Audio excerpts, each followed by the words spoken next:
नमस्कार, मी डॉक्टर बाळासाहेब पिंगळे। कही की ईट कही का रोडा, भानुमतीने कुणबा जोडा।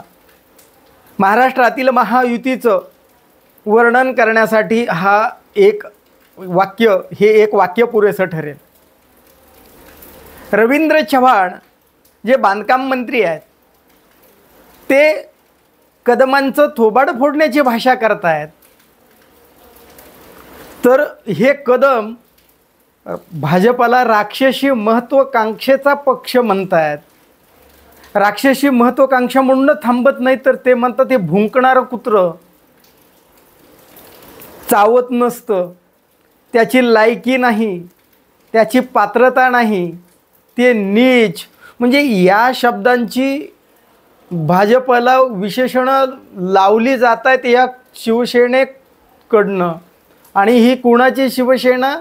एकनाथ शिंदेंची शिवसेना, ज्याला भाजप एक मूळ शिवसेना म्हणून ज्याचा नावलौकिक गुणगान गातं भाजपा, ती शिवसेना त्या भाजपला राक्षसी महत्त्वाकांक्षेचा पक्ष म्हणते आहे। गोवा महामार्ग 10 वर्षापासून रखडला।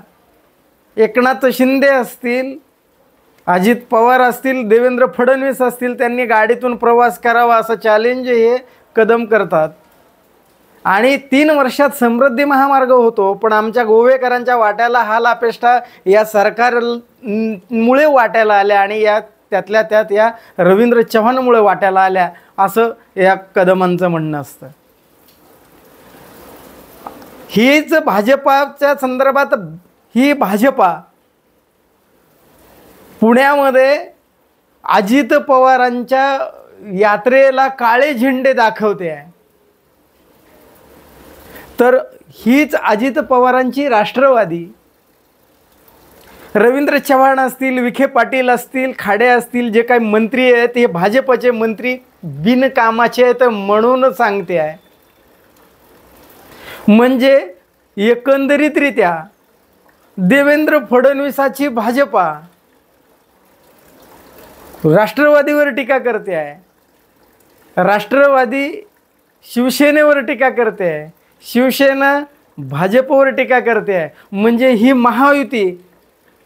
महायुती नाही, हा महाखेळ आहे। आता तर खऱ्या अर्थानं सुरू झालेला आहे की एकनाथ शिंदेंची योजना म्हणून जिचा गवगवा केला जातो आहे ती लाडकी बहीण योजना, लाडकी बहीण योजनेसाठी आलेला निधी, मुख्यमंत्री लाडकी बहीण योजना असताना हे अजित पवार मुख्यमंत्री हा शब्दच गाळून टाकतात। याबद्दल ही शिवसेना या राष्ट्रवादीबद्दल नाराजी व्यक्त करते। तर या संदर्भात ही एकमेकाचे छाटायला निघालेली मंडळी एकमेकाला वाढवणार कशी आहे? अजिबात वाढवणार नाहीत। मग याचं सगळ्यांचं नेतृत्व या खिचडी करण्याचं आणि सत्तेसाठी साठमारी करण्याचं श्रेय कोणाला जातं? तर या देवेंद्र फडणवीसांना जातं।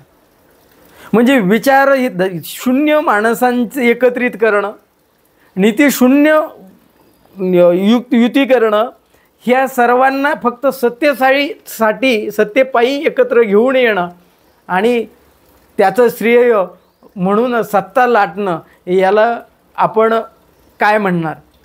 हा खेळखंडोबा, राज्याचा खेळखंडोबा। म्हणजे एकीकडे मराठा आरक्षणाचा प्रश्न ज्वलंत असताना याच देवेंद्र फडणवीस आता तर संन्यास घेण्याची भाषा बोलू लागलेले आहेत। कारण जरांगे पाटील म्हणतात त्याप्रमाणे ह्या सगळे सोयरे किंवा मराठा आरक्षणामध्ये एकनाथ शिंदेंना निर्णय घ्यायचा आहे, पण तो निर्णय देवेंद्र फडणवीस घेऊ देत नाहीत, हा आरोप जरांगे पाटील यांनी केलेला आहे। आणि या आरोपाला उत्तर दिलं फडणवीसांनी। ते म्हणतात की जर एकनाथ शिंदे म्हणाले की या गोष्टी तथ्य आहे तर मी तात्काळ राजीनामा देतो। केवळ राजीनामा देत नाही तर राजकीय संन्याससुद्धा घेऊन टाकतो।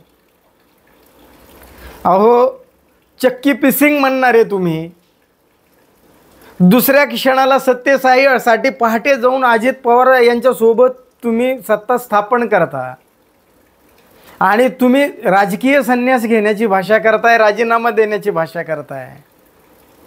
म्हणजे जिथे जिथे तुमची एकही गोष्ट, एकही नैतिकतेला धरून तुमचा विचार नाही, मराठा आरक्षणाला विरोध म्हणतात जरांगे पाटील, तुमचा त्याच्यामध्ये वास्तव आहे. कारण सदावर्त आहे. एकीकडे तुम्ही आरक्षण देताय आणि दुसरीकडे हिरावून घेण्यासाठी कायदेशीररित्या सदावर्तेंना न्यायालयामध्ये पाठवताय. सदावर्ते कोणाचा माणूस आहे सांगण्याची काही गरज आहे का? सदावर्ते हा फडणवीस सोडून या राज्यामध्ये कुणाचाच होऊ शकत नाही, ही वस्तुस्थिती आहे. मग एकीकडे मीच मराठा समाजाचा हितकर्ता म्हणायचं आणि दुसरीकडे मराठा समाजाला विठीस धरण्यासाठी सदावर्ते सारख्या लोकांची नियुक्ती करून कोर्टामध्ये पाठवायचं, न्यायालयामध्ये पाठवायचं आणि या सामाजिक प्रश्नाचं राजकीय करून मोकळं व्हायचं आणि आपल्याला आपलं मतदान, आपली ओबीसीची एक मूठ बांधण्याचा प्रकार दंड थोपटायचे मराठ्यांच्या विरोधामध्ये, हे काम देवेंद्र फडणवीसांनी केलेलं आहे.